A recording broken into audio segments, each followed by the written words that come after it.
Hi everyone, जय जगन्नाथ।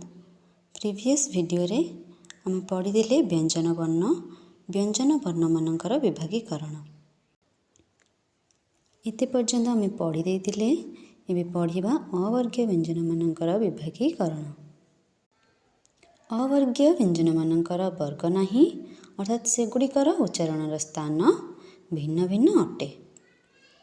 एक होची अंत्यस्थ वर्ण, अंत्यस्थ ज, य, र, ळ, ल, उ उच्चारण क्षेत्र रे एगुड़िकर स्वर और व्यंजनर मध्यवर्ती हेतु अंतस्थ वर्ण यह मध्य अर्धस्वर नाम रे परिचित।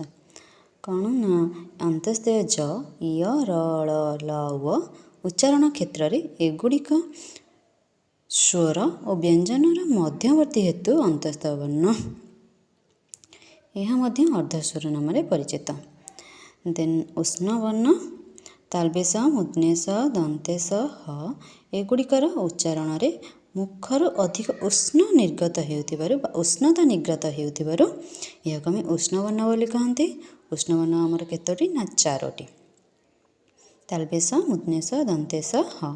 देन अजकबाह वर्ण अनुसार विसर्ग चंद्रबिंदु यही वर्ण गुड़िक स्वर किंबा व्यंजन वर्णर आश्रय बिना उच्चारित हो पारती नहीं, एणु एगुड़िक मध्य आश्रित वर्ण कहते।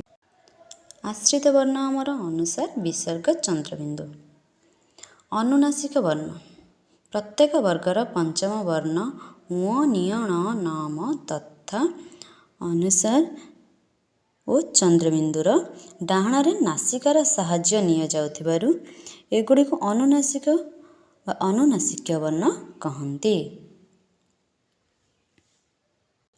आमर वर्ण मानकर उच्चारण स्थान भिन्न भिन्न अटे। आम तो वर्ण उच्चारण स्थान नाम हिसाब से पढ़ा। अ, आ, क, ख, ग, घ, ङ, ह विसर्ग उच्चारण स्थान कंठ ताको आम कंठ्य वर्ण बोली कहते।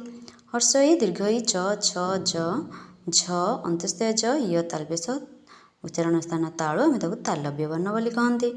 रो, ट, ठ, ड, ढ मूर्धन, मूर्धन्येश, मूर्धा ताको आम मूर्धन्य वर्ण बोली कहते। ध, थ, द, ध दन्तेन, दन्तेश दन्त्य वर्ण आम ताको दन्त्य वर्ण बोली कहते। हर्ष दीर्घ प, फ, ब, भ, म उच्चारण स्थान उष्ट ताको आम उष्ट्य वर्ण। ए, ऐ कंठ बा तालु कंठ तालव्य वर्ण बोली कहते। ङ, नी, ण, न, म कंठ तालु बा अनुनासिक।